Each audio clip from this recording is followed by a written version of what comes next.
شروع اللہ کا نام لے کر جو بڑا مہربان نہایت رحم والا ہے۔ اے پیغمبر، لوگوں سے کہہ دو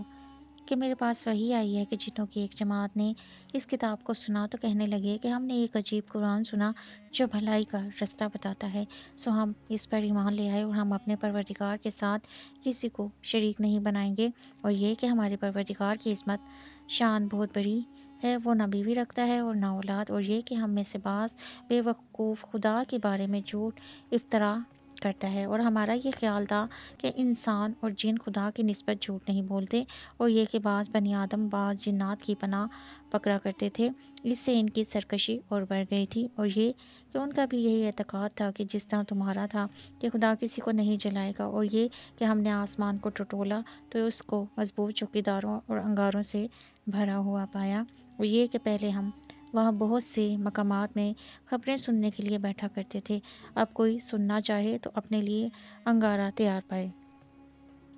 اور یہ کہ ہمیں معلوم نہیں کہ اس سے اہل زمین کے حق میں برائی مقصود ہے یا ان کے پروردگار نے ان کی بھلائی کا ارادہ فرمایا ہے، اور یہ کہ ہم میں کوئی نیک ہیں اور کوئی اور طرح کے، ہمارے کئی طرح کے مذہب ہیں، اور یہ کہ ہم نے یقین کر لیا ہے کہ ہم زمین میں خواہ کہیں ہوں خدا کو ہرا نہیں سکتے اور نہ بھاگ کر اس کو تھکا سکتے ہیں، اور جب ہم نے ہدایت کی کتاب سنی اس پر ایمان لے آئے، تو جو شخص اپنے پروردگار پر ایمان لاتا ہے اس کو نہ نقصان کا خوف ہے نہ ظلم کا، اور یہ کہ ہم میں بعض فرما بردار ہیں اور بعض نافرمان گناہ گار ہیں، تو جو فرما بردار ہوئے وہ سیدھے رستے پر چلے اور جو گناہ گار ہوئے وہ دوزخ کا ایندھن بنے، اور اے پیغمبر یہ بھی ان سے کہہ دو کہ اگر یہ لوگ سیدھے رستے پر رہتے تو ہم ان کے پینے کو بہت سا پانی دیتے تاکہ اس سے ان کی آزمائش کریں، اور جو شخص اپنے پروردگار کی یاد سے منہ پھیرے گا وہ اس کو سخت عذاب میں داخل کرے گا، اور یہ کہ مسجدیں خاص خدا کی ہیں تو خدا کے ساتھ کسی اور کی عبادت نہ کرو، اور جب خدا کے بندے محمد اس کی عبادت کو کھڑے ہوئے تو کافر ان کے گرد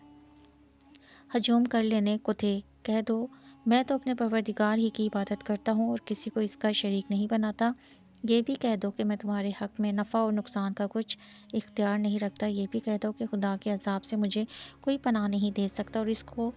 اور میں اس کے سوا کہیں جائے پناہ نہیں رکھتا، ہاں خدا کی طرف سے احکام کا اور اس کے پیغاموں کا پہنچا دینا ہی میری ذمہ ہے، اور جو شخص خدا اور اس کے پیغمبر کی نافرمانی کرے گا تو ایسوں کے لیے جہنم کی آگ ہے، ہمیشہ ہمیشہ اس میں رہیں گے،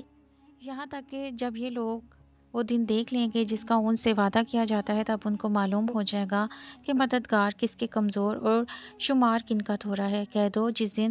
کا تم سے وعدہ کیا جاتا ہے میں نہیں جانتا کہ وہ عنقریب آنے والا ہے یا میرے پروردگار نے اس کی مدت دراز کر دی ہے، وہی غیب کی بات جاننے والا ہے اور کسی پر اپنے غیب کو ظاہر نہیں کرتا، ہاں جس پیغمبر کو پسند فرمائے تو اس کو غیب کی باتیں بتا دیتا اور اس کے آگے اور پیچھے نگہبان مقرر کر دیتا ہے تاکہ